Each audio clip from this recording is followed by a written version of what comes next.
This is a show for grown-ups. And they say bad words. And they say bad words. Say final warning. Final warning.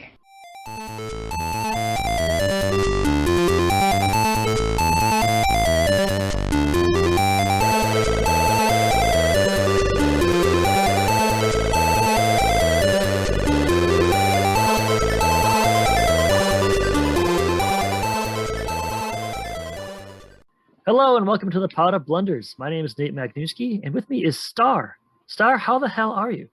I'm doing pretty good. How are you? Every day that I wake up is better than the last, you know? I mean, that's a good way to look at it. So, Star, what first got you into game design?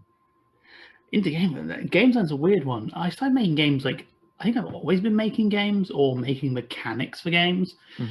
Like when Pokemon first came out, I spent ages making my own cards, trying to sort of reverse engineer how that worked. They were all terrible. I wish I had them now. I wish I had, because they'd be so funny to just post. But they were in a notebook that's probably had Mr. Blobby on it and was burned years ago at this point. But then I kept doing it. I did a lot of LARPy stuff in university and then built from there. And then I moved to Canada and I had a couple of years where I was doing stuff on my own because, visa requirements for work get weird. Yeah. And then when that got sorted, I was like, I've got a load of stuff. Oh, hey, there's sites I can post this on. Let's do that. And then I started on with the DMs Guild, and I was like, I can actually post original stuff on sites like Itch. And then Steam rolled over and said some of those old projects technically come back now as, hopefully much better, because some of them were quite bad. But actually, one of the projects I'm working on right now kind of has its root in something I did when I was 19. So that's cool. It's kind of cool. Yeah. So what was the first game, like a full game, independent game that you remember designing? First independent game would have been Rejoice, which is actually still on Edge. Mm-hmm. Rejoice is the fusion of a card game, improv game, and a TTRPG, mm-hmm. where you're playing as the page of a great hero, and your job is to basically motivate them by giving them speeches.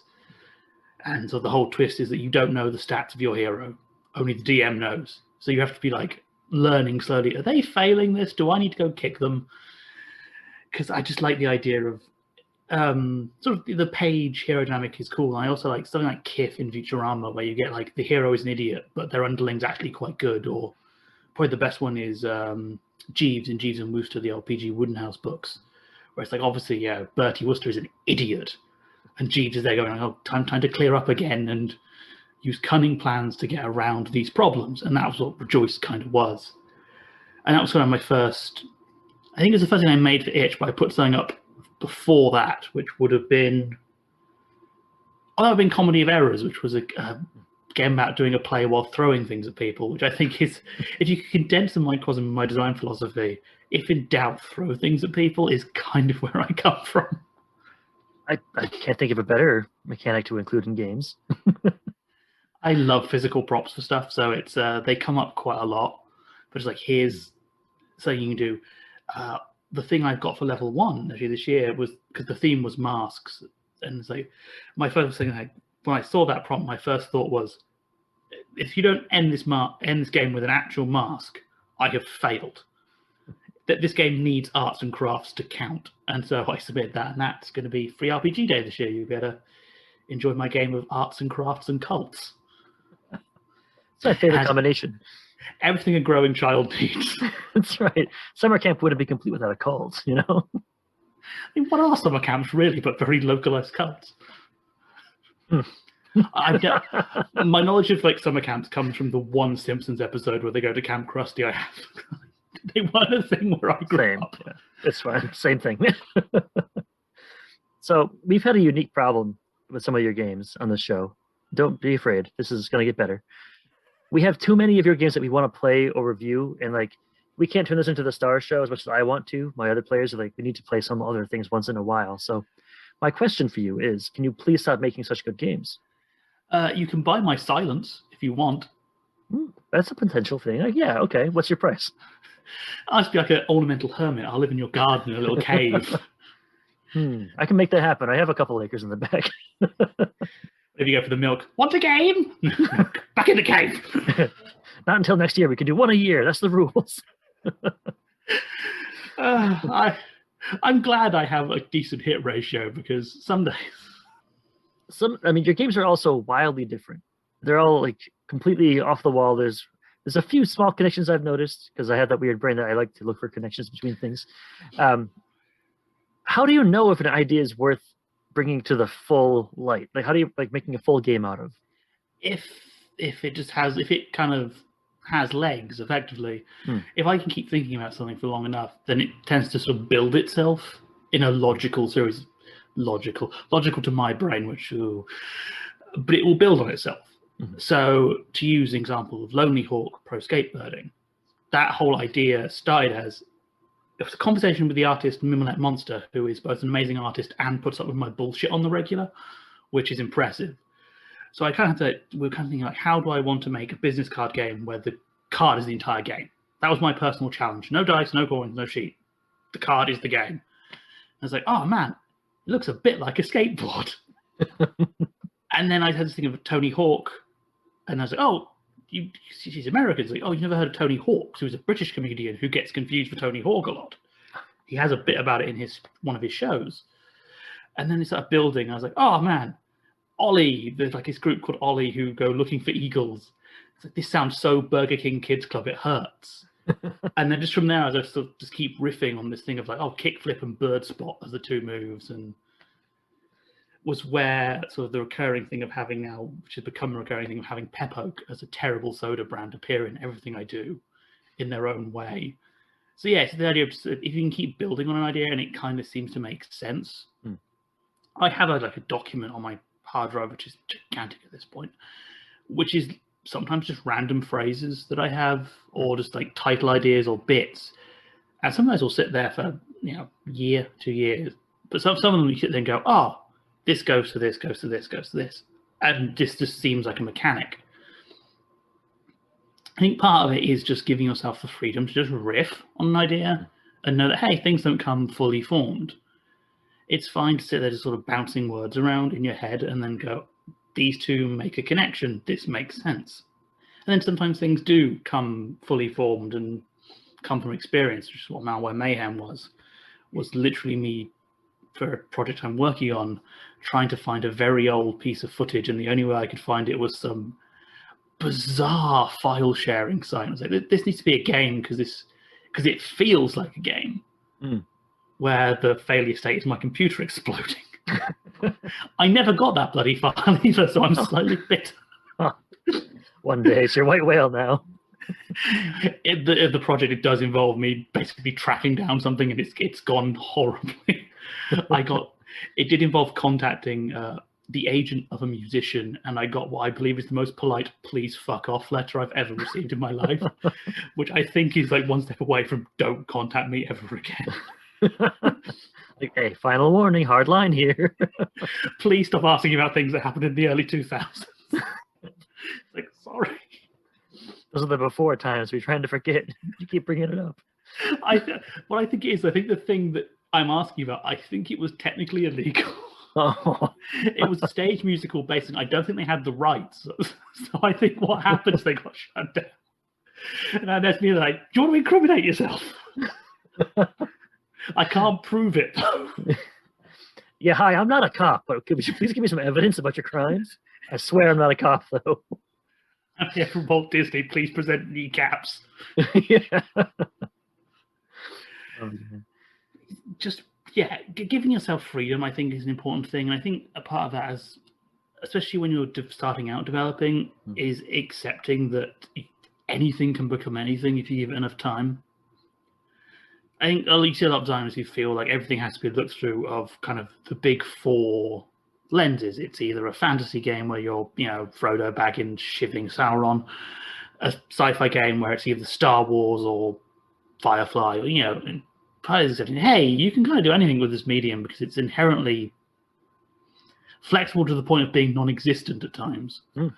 So, and that can be you starting off with just a really stupid phrase that sticks in your head and thinking this is funny, or it can be sort of a more developed thing, thinking this is a space I want to explore, this is a genre I want to explore. This is me wanting to recreate something very specific that I just like, and then going from there.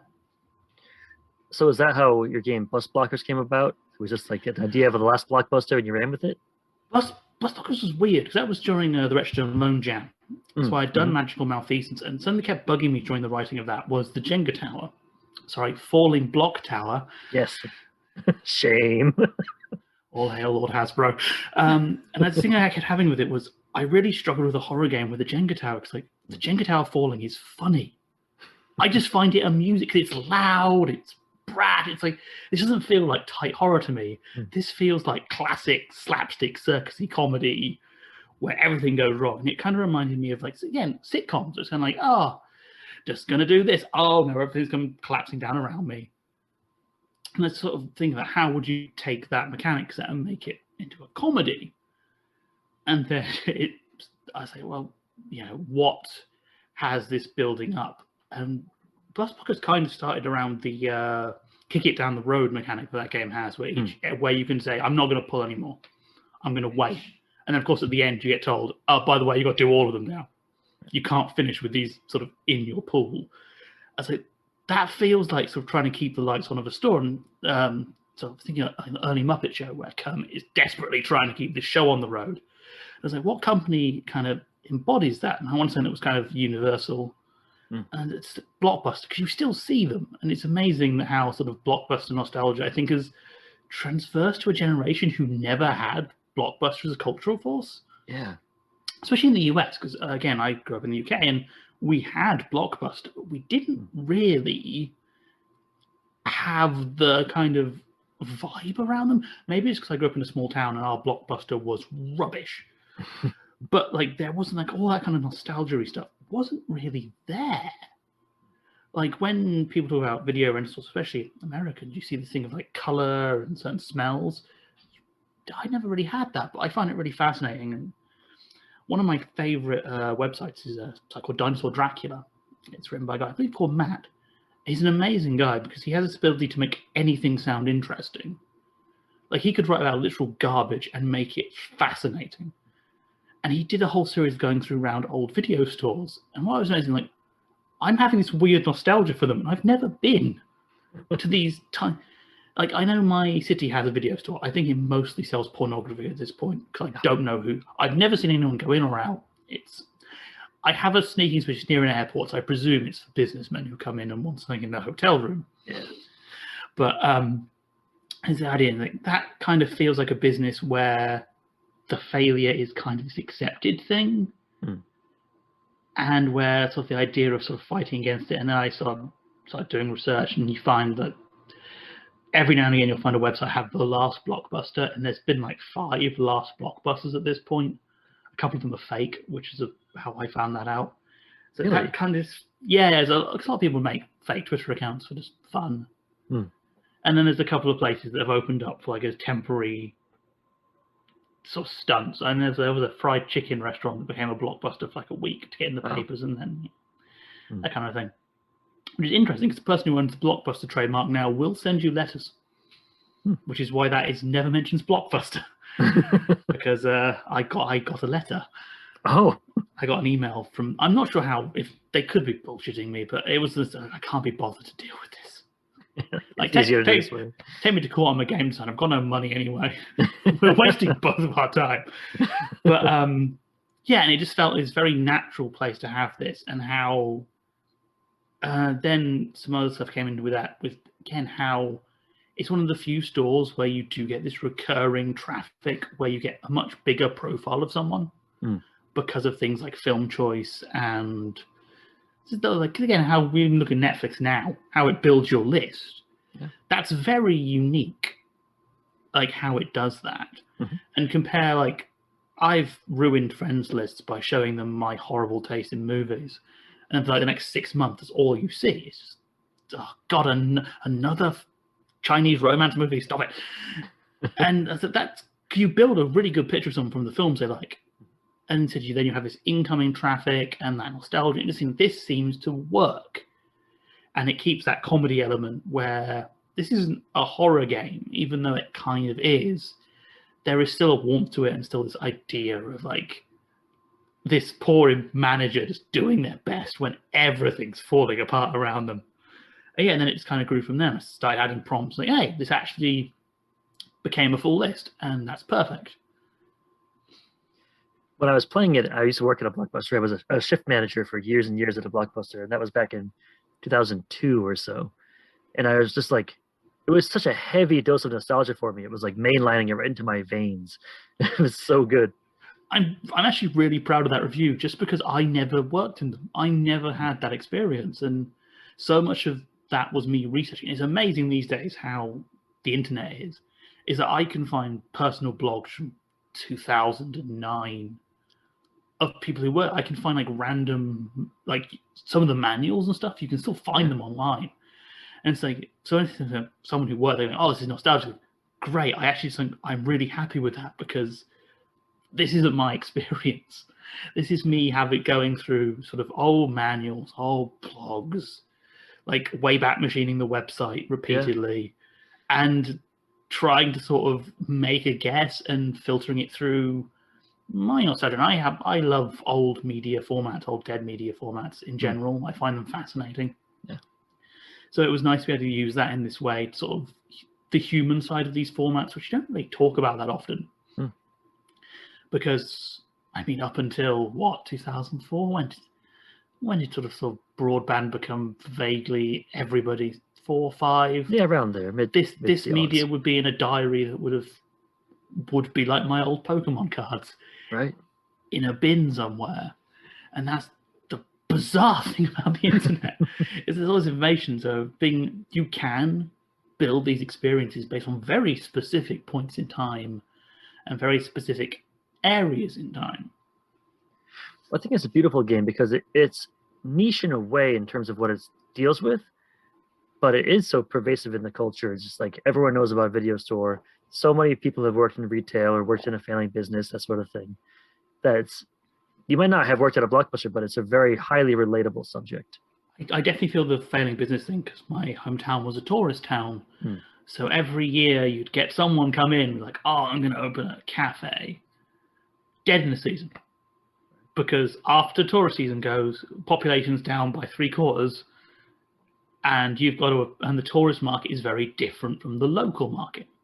Specifically, tourists have more money because they're more willing to spend.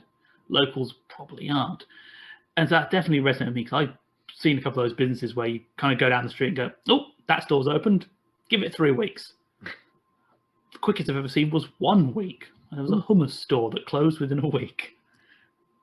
It seems like I don't understand why that existed. But hey, they lasted a week, which you would think you'd planned for kind of longer than that, but I guess they didn't. I guess is that they had one big shipment that all expired at the exact same time, and then they were like, "Oh no, we biffed it so bad."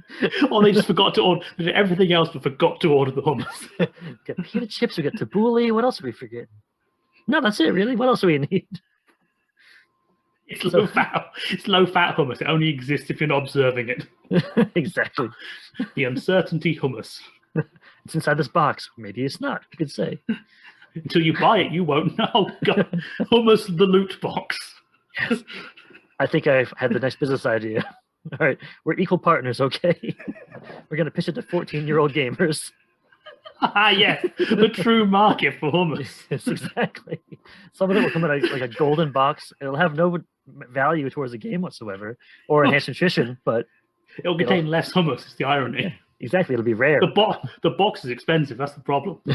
That's right. It's all about the show. Gold paper. That's all the razzle dazzle that gets them in the end. Well, as I mentioned before, and I'm trying to get this back on topic because otherwise I will just talk about hummus for the next hour and a half. Hummus podcast. Yes, hummus cast. To hell with Thomas Jane. It's hummus now. Thomas Jane slowly rotating in a pot of hummus. Stop. I'm getting aroused. Speaking of aroused, this is the best segue I could come up with. So be ready for this. You have quite a few games that deal with romance as a topic. I do, and it's weird. I don't know how that happened. Yeah, I want to know, like, why you keep returning to this the same theme. Why? I think romance is just fun. I'm pure unadulterated trash in my taste in media. Two things I love is stupid hope punk and romance dramas. Don't ask me why. I have no idea. I apologize profusely, but I think it's an interesting thing to do, and I think romance as a topic isn't explored very much, especially non-human. That's a terrible way to put that. Sort of the romantic ideals that you have towards concepts, which sort of not the sexual romance where Romeo meets Juliet and they kill 12 people. Mm-hmm. So obviously I have done that. Why it's so hard to find a place to fuck is basically I love that to my early 20s where shared housing, man, not good. Possible. Oh yeah, not good. Thin walls, man. But there's also sort of like romance to other things, and that was like the forecast was that kind of idea of how the shipping forecast romanticizes the sea in this way that so you look at how you listen to that broadcast of what is literally what's the weather like in the English Channel, and then you look at the number of people who actually are involved in the shipping industry, and it's way lower because it has this kind of romantic ideal to it, and said that there's a very hypnotic rhythm, and how it approaches the topic in a way that sounds like a fantasy that's close but far, and there's a lot you can do with that.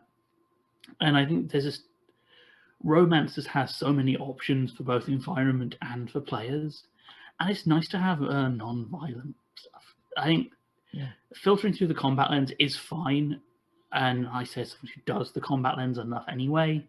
I think it's just nice to do other things sometimes. Yeah. And I think it just offers a different alternative for people who want something a little bit different. And I think we sort of underestimate how many game groups are couples. Especially these days, can't leave the bloody house. Yeah. During the lockdown, it's still running in, then just dub in whatever month you release this in. It'll still be locked down somewhere. Yeah. Sadly. that's the new it's 4 o'clock somewhere. It's locked down the clock. Get that on Redbubble. But I think we underestimate how many groups are made up of couples or intimate partners or very close friends. I know, I have friends with dirty minds in general, so sexual content is just kind of par for the course. Of course, with all this kind of stuff, you have to balance it. It's not for every group. There are certain groups I would not want to play a romance game with, and then there are certain groups who want to play a romance game with me, so it kind of balances out. I think just there's a lot. Dating itself has so much kind of friction, comedy. You can take the date, and you see it in so much fiction. The date is used as a framing device, from like the old sitcom trope of I've agreed to 4 at once, and I've got to jump between them all, to kind of very intense sort of romantic friction. Even stuff like you can argue My Dinner with Andre. That classic film is basically a date movie. It's two people exploring intimacy in a very unusual, it's definitely non-traditional for the time way, but it's there to set up a philosophy discussion and to spawn 101 Simpsons jokes. And I think you can do that here, where so those intimate moments can be used to tell so many different stories, and you can take them in so many different ways. I think it's just a nice setup. So we plan very far ahead for the podcast. Next Valentine's Day, we're planning on running Why Is It So Hard to Find a Place to Fuck? Oh, that's going to be fun. What suggestions do you have to make sure this goes off without a hitch? Read the start. There's a whole thing on consent. Obviously, it is a game inherently about my early 20s where I was a slut. So you do have to warn people going in, and I go quite hardcore on that, just for like, please don't buy this to play with like a kid.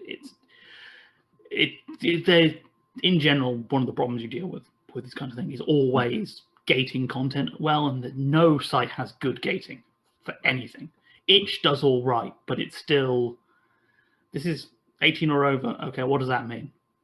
Right. Does that mean sword? Does that mean, and then cultural things with sex and violence? So bizarre. But definitely consenting, making sure everyone knows kind of what's going on here, and making sure people are comfortable with each other. Because while the game never forces players into romantic situations, if one player isn't, it doesn't break the game as much as it probably doesn't give them full access to the mechanics. Like, there is totally an option for players to sort of be sort of sitting back and just being with everyone else. But yeah, the entire point of the game is trying to find this place. I think also just respectful. There's definitely an element there where you can talk about how people when you approach real life romance, how people interact and how some people are willing to enjoy different things, like different things, and sometimes settle for different things. Because when we talk about sort of the place as a concept, the idea comes through of that for some people, they can have a whole list. For some people, that list will just be, it's safe.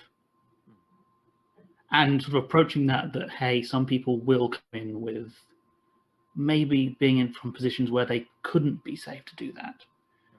So just being paired and just take it nice and slow. And obviously, if you want to use the cards, are they called X cards? Yeah. That's it. I always get them confused with the other thing. Z cards for some, the X cards, lines and veils and all that. I do mention those at the start of the book, but the X cards are great. I would also maybe suggest having a more subtle way than the X card, just to draw the DM's attention to things. I know a few people I know do gripping, which is quite neat. Only works if you're on a small table. But just being able to reach under the table and grip the DM's leg is kind of a hey moment. Again, it only works if you're sort of open to having your body touched and touching other people. But it's nice because it's a very simple way to be able to, like, no one else knows that you've just done that. And also defining what your safety tools mean. Because for some people, like, one of my sort of issues with lines and veils is I don't think it's granular enough. Always, of course, the problem is you can always get too granular and it becomes useless because it's far too granular. But there are a lot of things that, like, for me, are veils in specific ways. Because I say it as an absolute coward who's also a massive horror fan. So there's a big difference between kind of your cocky 80s jock getting smacked by Freddy Krueger and then thrown off a building versus your more kind of modern, normal person getting punched in the face. Like, it's not the violence that's my problem there, it's the power dynamic at play. The 80s is so far from anyone who's ever existed. Right. And Freddy Krueger isn't a risk. Right. Whereas the punch in the face is less violent, but it could happen to someone. Right. You could go out to Dortmund and get punched in the face. It happens. It's fucked up, it happens. But understanding that players will approach things in this more granular manner and allowing them to define kind of what that veil means to them. If it is something they just want to avoid entirely, or if it's something that's only in this situation, I'm fine with it. But if it becomes more grounded, then that's a problem, etc. And I'd also say, just if you're doing that over several sessions, do it twice. Do it beforehand for general and then on the day. Which is something you see on a lot of improv groups do as well, you know. Everyone kind of knows where everyone else stands, but it's better to do it on the day because sometimes someone just had a bad day or something in the news, you know, and there's some days where you just don't want to deal with it. Like, I've totally had days where I've been like, yeah, this is normally something I would really like, but today I just, no. Really solid advice. We were also thinking about running a Heart Full of Trash. Well, that's good. Save up your recycling. So I think we'll have to do that if we were finally able to get together to run it, because I mean, if you've got a good throw, you could throw it over 6 feet. That's a fair point. Air cannon, artillery firing, recycling. Yes. Okay. We need to discuss that, but first, can you tell us about the game? What is Heart Full of Trash? Heart Full of Trash is a raccoon dating simulator. It starts like a couple of my games started with. I saw a jam with the garbage game name. And I immediately went, I do not care what the text says. This game will involve literal garbage. Same with pro skateboarding. It's like, this is a card game. I'm taking this to its illogical conclusion. That will be one card. The trash game will not be about trash. It will involve trash. If you're not handling lots of trash, I have failed as a designer. And it also, again, I love props and kinetic elements. I think they add so much fun, especially for people coming in from outside of the TTRPG space. Being able to be like, hey, this is, you get to play with a prop. Hearthstone Strategy, you playing 2 raccoons who are going on a date. And it's basically inherently rock, paper, scissors, where one person picks a piece of trash, one person picks one of the bins, and if you've got the right thing, that bit of trash goes into that bin, hey, that's a success. If it doesn't, things go wrong. And it's that same idea of taking like the date as a concept that can be used for comedy in this case. It's awkward and it's 2 raccoons kind of failing, and there's also the inherent humor of just, they're little raccoons, but they're in a trash can having a date, which is both adorable and absurd at the same time. But yeah, I really like that game just because I think it's a game you can play while doing something else, which I quite like. It's very easy to sort of start bouncing off someone while sorting trash. It's nice, environmental, and I think, yeah, it's one of my favorite little creations just because of that. It sort of opens up this space where we don't normally play games when we do. And I think the kinetics of garbage are fun. Like, compactors, they make a fun, we've got to admit, they make a fun noise. Yeah. And there is a certain fun of throwing things into bins. Like, I mean, I'm not sure if you remember when the very first iPhone came out. What was the first big game was throwing a ball of paper into a bin. Paper swipe thing, because yeah. That's one of these weird things we all do. Mm-hmm. It's one of these weird universal experiences, and you see it referenced in media from Japan, from the Middle East, from Europe. Human see hole, human have thing going hole, human want to throw. Because it's just satisfying, and yeah, that's what Heart for the Trash is. It was like, how do I make a game where I force people to put their hands in a bag and pull out some trash? If you're going to play it, obviously wash the recycling first, but you should be doing that anyway. Don't tell me how to live my life. I'm going to get sticky and covered in bees. That's my prerogative. That'd be good. You can put it into a game of Honey Heist. Ah, see? Collaboration, I appreciate it. Is there a game? If there's a game based on, that'd be great. It's like a whole animal, like just a whole marathon. It just goes from animal to animal to animal game.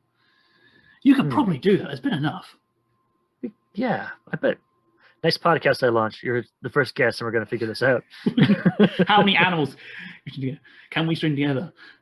But yeah, that was so much fun. As just, again, that was another idea where it kind of started off with this concept, and I started riffing on it of like, how would I make? So that came to basically stupid personal challenge of game involving trash to how do you mechanic trash?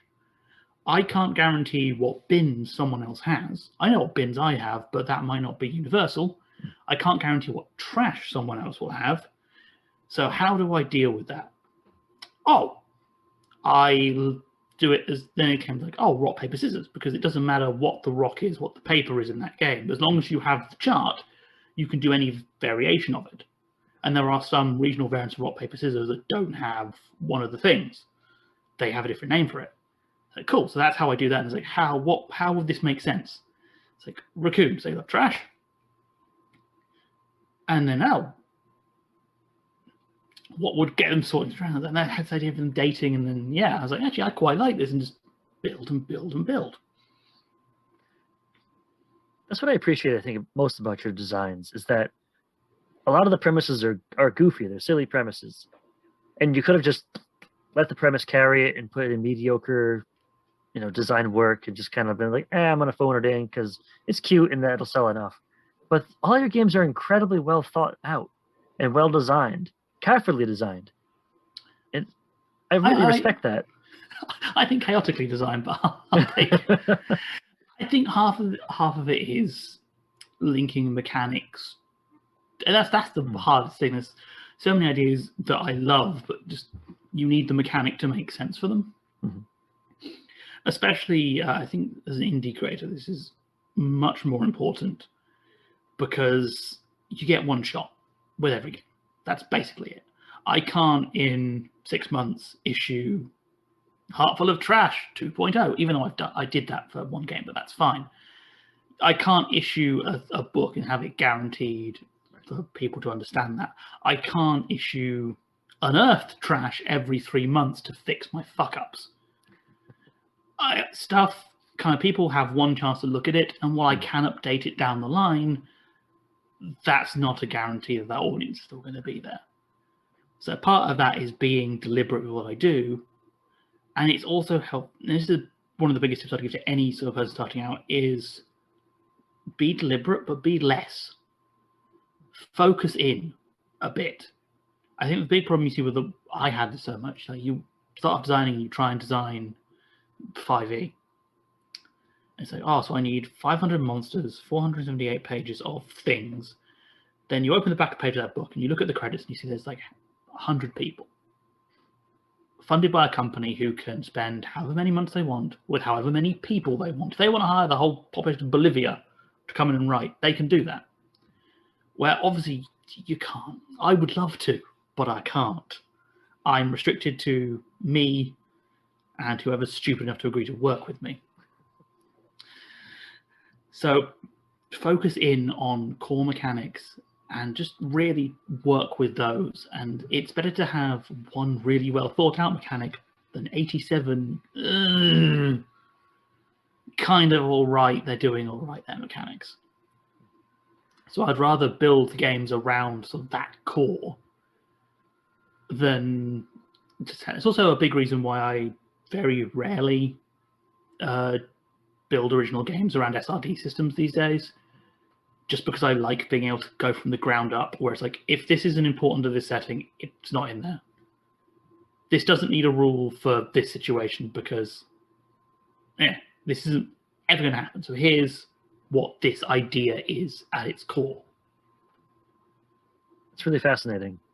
It's solid advice for a new designer, and I think that's one of the joys of an indie scene is that you can be as niche as you want, you can be as deliberate as you want.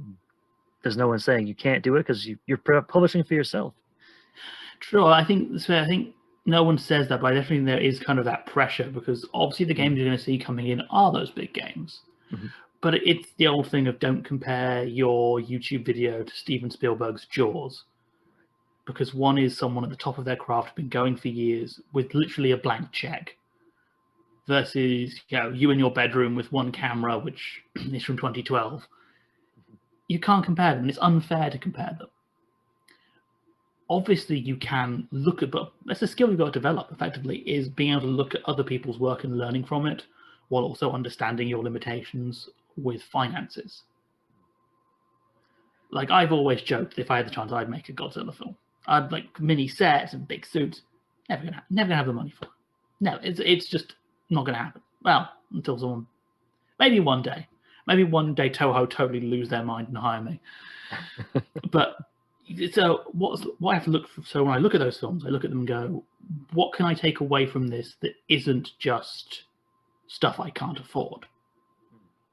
And you can say like, oh, how they frame Godzilla to give the idea of weight, or how lighting here works. Sure, I don't have that rig, but I can take the concept. Same with games.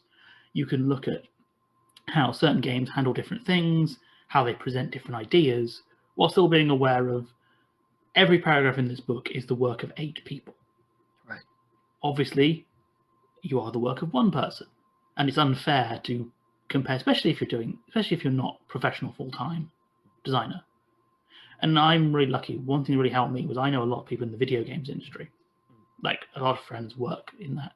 And seeing the difference between large and small studios with how workloads work is really eye-opening to that. Because basically, you'll see like people who work in the gigantic studios like, oh, this is the thing I did, and it's like a menu detail. Because they can afford to do that. Because there's 18 other people all doing a little bit, and it builds and builds and builds. Where on a small studio, someone's like, oh, I had to do all of this. I had to build this whole thing. And sure, it might be less polished, but they had to deal with the work that those 18 people in the bigger studio would have been doing. So you have to be loving to yourself in that way, I think, and just very accepting. It's something that's hard to learn, even in an indie scene, because people come in from the games that are, good's an unfair word, coming from the games that are very successful.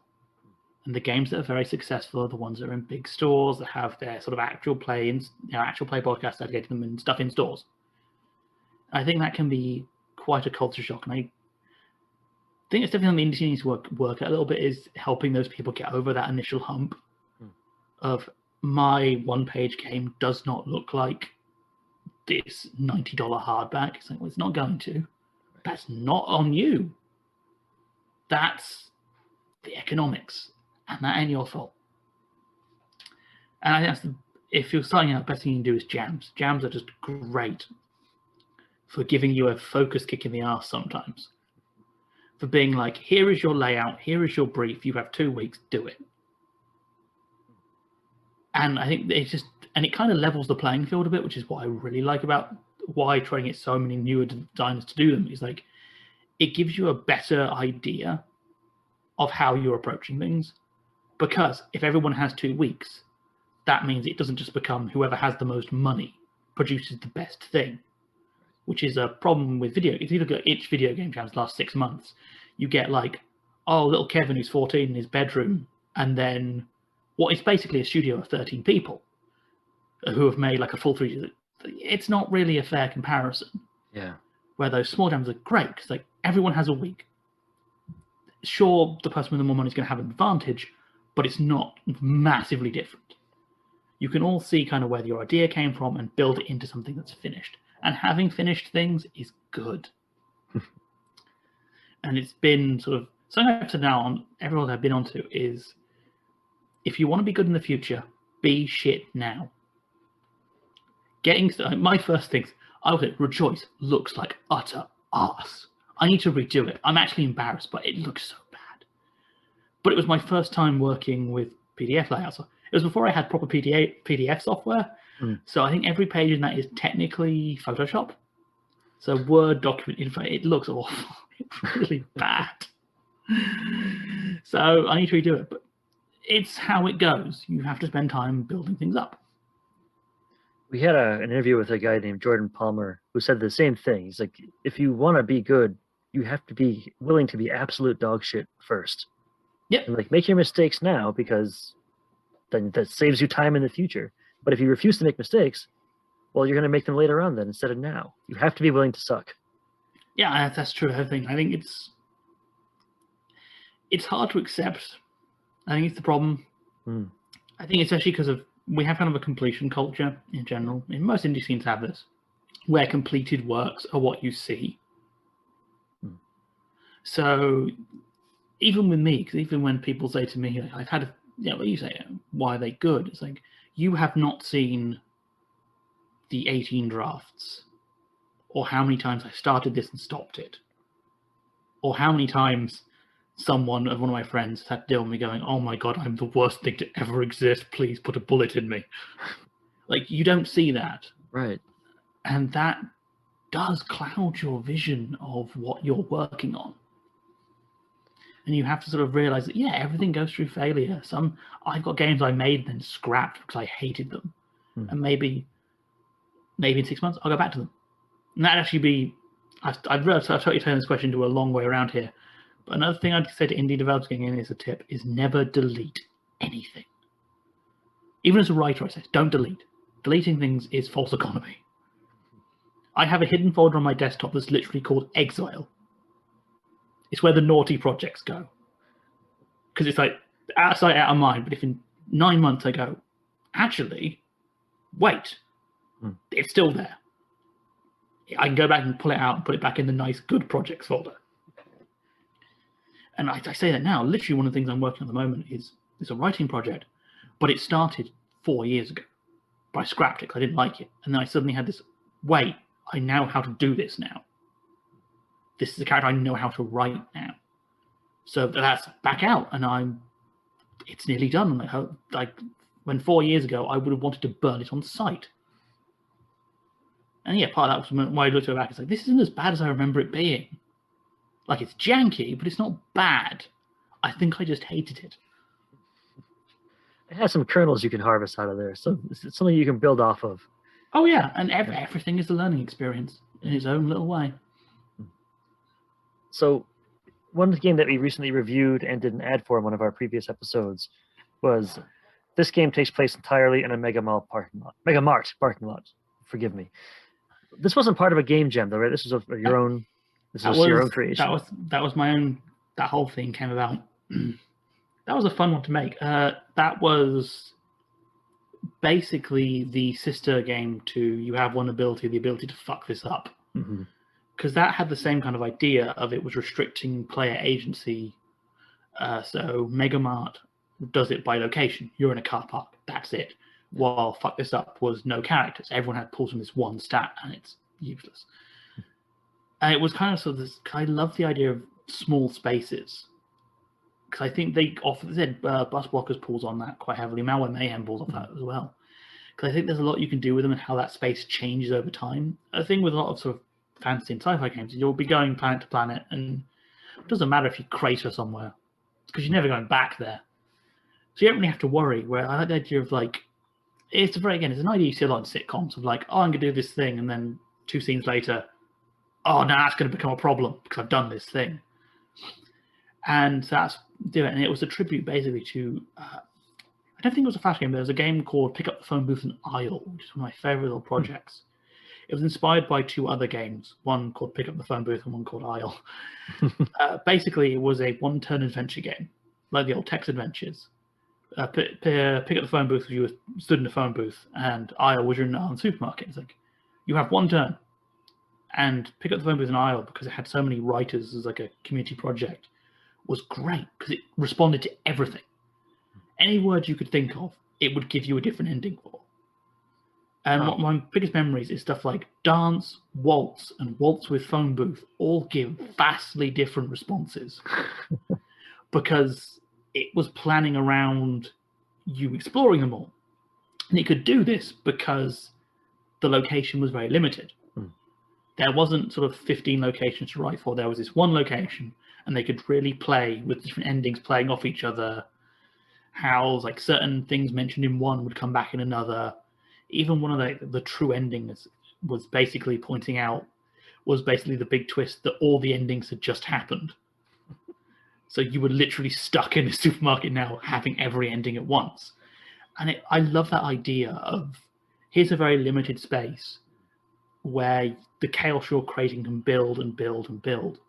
And I think supermarket parking lots are weirdly fascinating in that they're one of these bits of design where the more you notice them, the worse of a job they're doing. If you remember a car park for being a car park, it's probably terrible. You'll remember it for where it is and what you're doing during it, but not for itself. Like, I think the one I know locally to me is horrible. It's because it's a twisty nightmare maze. So, yeah, that's a bad car park because I'm noticing it. And it's also this place where kind of anything can happen. I'm a big fan of my magical realism, where it's kind of like magical things hit the mundane as hard as possible. It's like this idea that you turn up his car park, you find like a ghost hunter who's trying to find a ghost, or, you know, I'm trying to find potatoes and this person's doing this. And then from there, it's like, how do you make this game function in this environment? And so I sort of started riffing on the mechanics for it.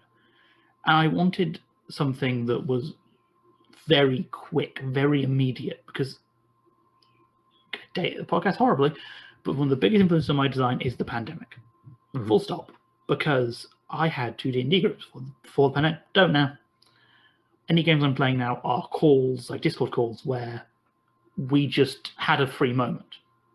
And while doing Lord of the Rings is fun, someone's going to get, someone's cat's going to decide they want to get involved, or someone's going to have to go and eat or be sick in 2 minutes, or 25 minutes.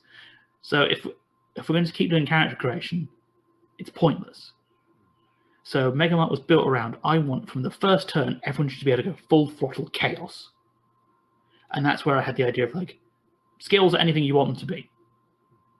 And then the idea of, you can just decide, I want a new skill and add it to your thing. Because a big problem I find with chaotic games, or games with a lot of skills, is it's very easy for the game to shift. And then for what you thought to be useful to turn out to be absolute useless. Because you spec up coming in for a game where you're, trying to beat up a security guard, and it's like, oh no, there's actually now a T-Rex. Well, my fake fake ID is going to go, well, now, hello, Mr. T-Rex, I'm 18. It's like, so I wanted an idea where you could just sub out things, where you very quickly go, actually, no, solve this. Don't want that power anymore. I want this new one. This seems like a incredibly hackable game too. As long as you have a defined space, this game takes place entirely in a fill in the blanks, and then go for it. Oh, you could totally take it further, and I've considered maybe floating it as a jam thing at some point. The next couple of months. I'm very nervy about doing big community things right now, just because 2020 was an absolute nightmare mess, and 2021's not looking any better. Right. So I don't really want to make plans for more than a couple of months in advance, because who knows. But yeah, it is totally a game you could play with any sort of liminal space, anywhere where its purpose is to serve another purpose. Right. But then, so obviously, the big mechanic from that is still my favorite thing is, what the fuck is this doing here? Yeah. Because I love the Star Trek arse pull. I'm also a bigger Tokusatsu fan, so that has so much of like, oh no, the villains got stronger, but we've got this new power-up we've never mentioned. It was in a rock this whole time. I just love that idea of just like, there's a thing I want. Oh, there it is. And it opens up so many options for just, because once it's introduced, it's there now. So while one player might want a laser gun, you've got to think, in 5 turns, what happens when someone else picks that up and starts going, I could use this. And yeah, then Megamart was also so much fun to design because it looks like a supermarket flyer, which I just really like. Because they're another part of this amazing ephemera when you think about it. Because I'm not sure there's a term for it, but when you realise that everything in the world has been made by someone, like you look at a supermarket flyer and go, someone got paid to make this. So probably someone with a design degree, went to school, and now are trying to sell me avocados. That's either terrible or the most brilliant thing about the human system ever imaginable. Like everything is made by someone. From like obviously like the Mona Lisa to that sign on the wall saying, please don't urinate in this alleyway. People sat down and had this conversation about them. And I don't know further if you've ever seen the nuclear dump warning signs.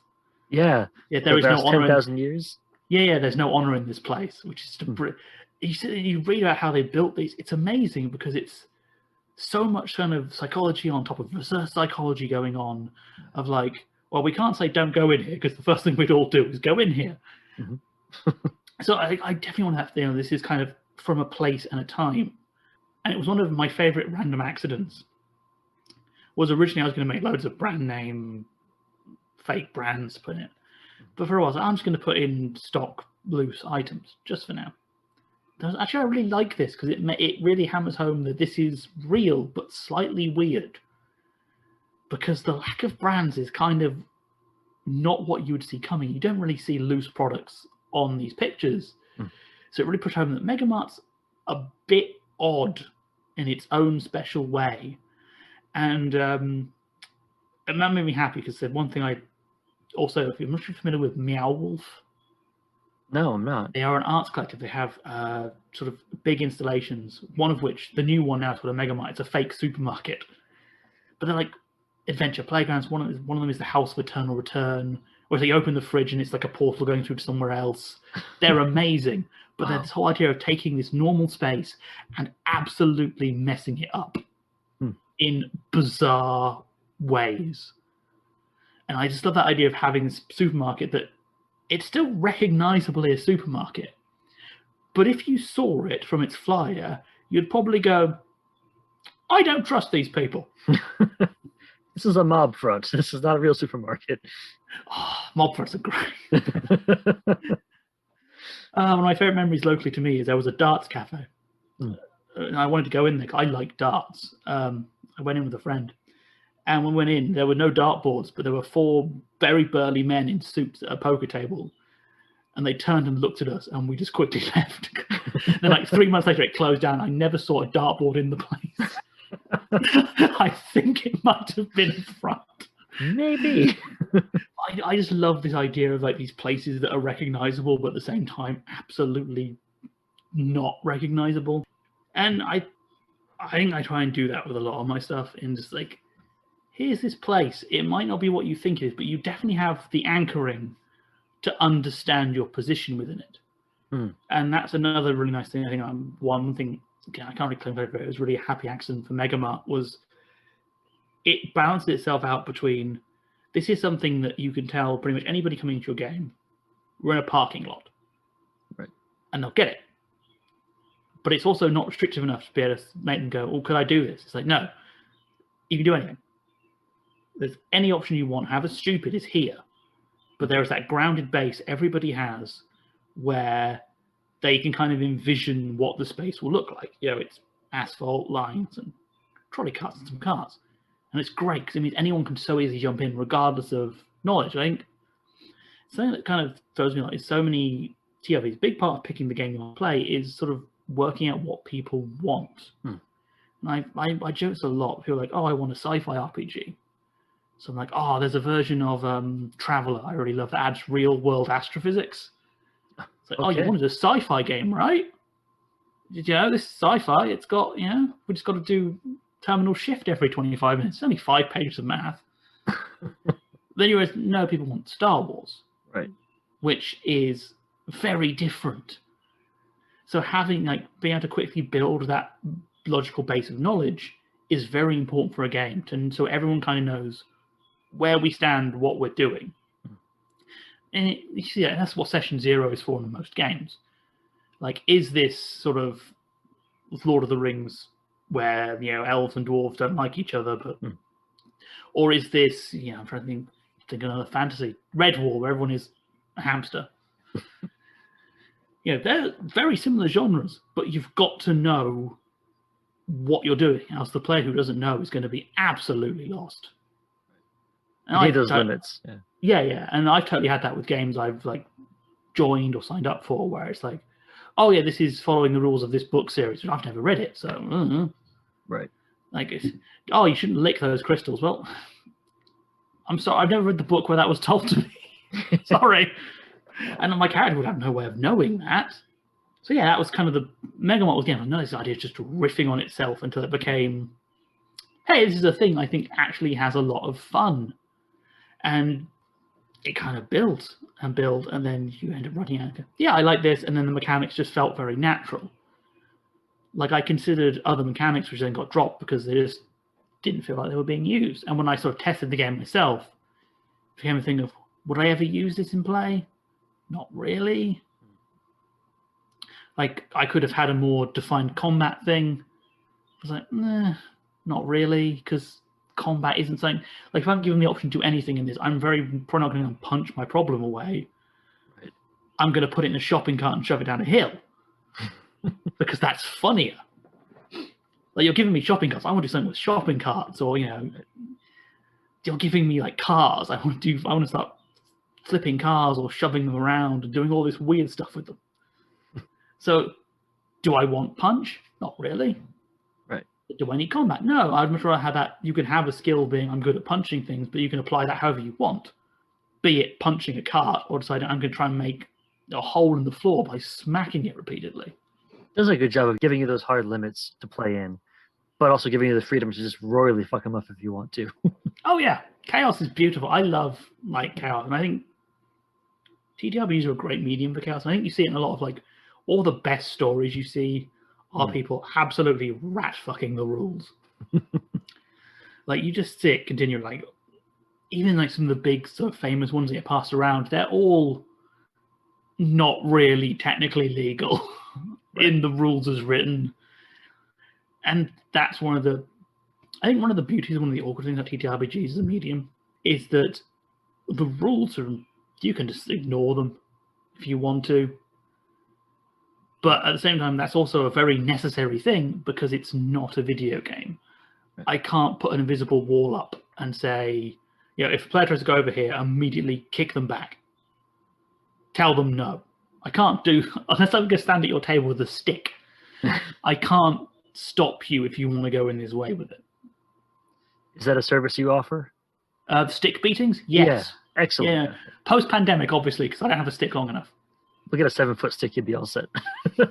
1 foot for handle, yeah. No, that's the new LARP, just running through the woods being chased by someone with a stick. Yeah, but it's a big sort of thing. You can't stop players totally ignoring your rule set. You can encourage them to use them. That's kind of the idea. I thought remember the path of least resistance. You see it come up a lot, where you have like a path and some grass, and the grass is totally worn down because people will walk the path of least resistance. And often that's the grass. And that's what I think about with rules as well. Like, you can try and guide people, but you have to accept that sometimes it's best to not guide them and be like, you know what, you gonna do this? Yeah, let's make it a thing. You're going to do it anyway, so I might as well encourage that type of play rather than trying to force you to do another type of play you might not be into. So I want to be sensitive to your time. I know we're up against our hour limit. Don't worry about it. Is there anything that we haven't had a chance to talk about yet that you just really want to make sure our listeners know about or hear about? Many upcoming projects, things that are going on in your life, like that. Dear diary. I have a lot of upcoming projects, but I can't talk about many of them. I'm not sure what the timescales on them are.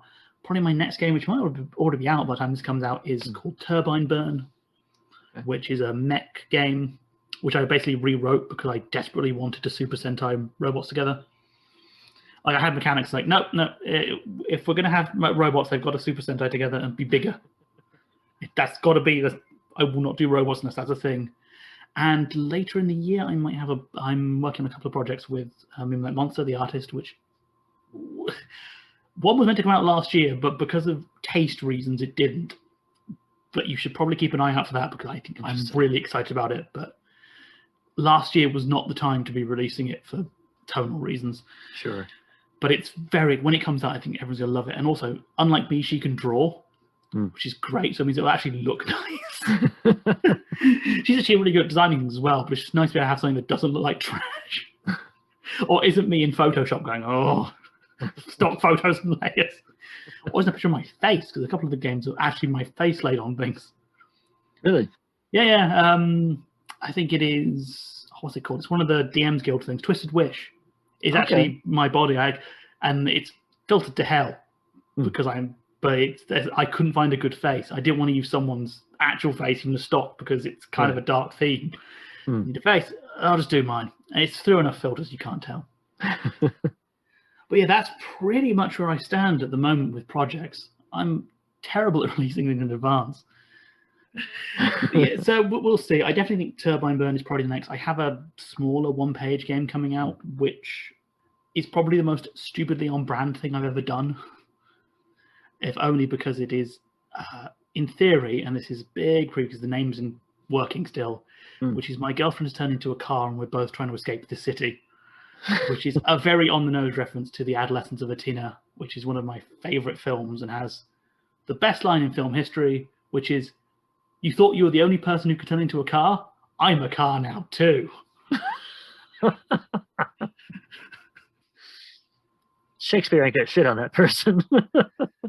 If you ever get the chance to watch Adolescence of Atina, I recommend it because it's just animators going off on one for 90 minutes.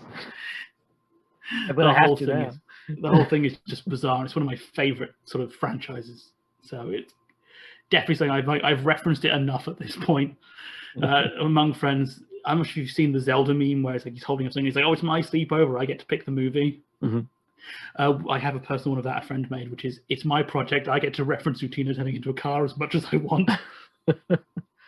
I will have to find this and put a link in the show notes so that everybody can enjoy this. I can send you a link when we're done. Yeah, please. Star, thank you so much for coming on the show.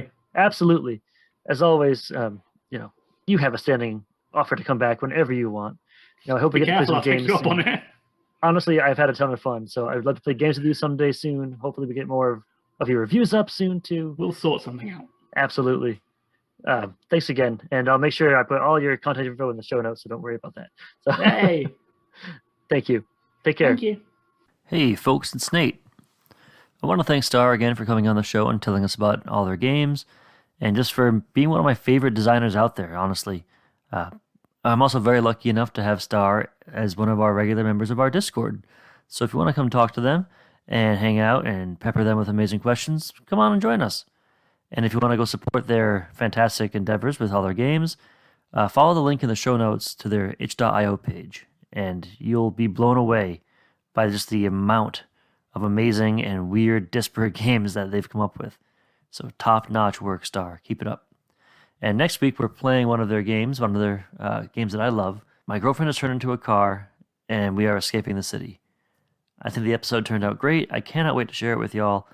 And in the meantime, go check out their games. They're fantastic. If you want to support the Pot of Blunders, please consider heading to our Patreon page, patreon.com/potofblunders, all one word. We've got membership levels ranging from $1 to $10 a month, which will get you access to things like our Discord, exclusive episodes of Jumping the Street Sharks, as well as a variety of other perks. You can also support the show and help us bring more attention to amazing indie authors by leaving a review on Apple Podcasts. We really appreciate any help you can give. We love hearing from you.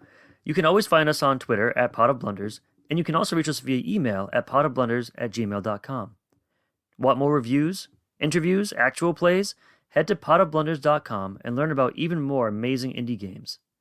Thanks for listening. For the Pot of Blunders, I'm Nate Magnuski, and as always, may all your Ds be 12s.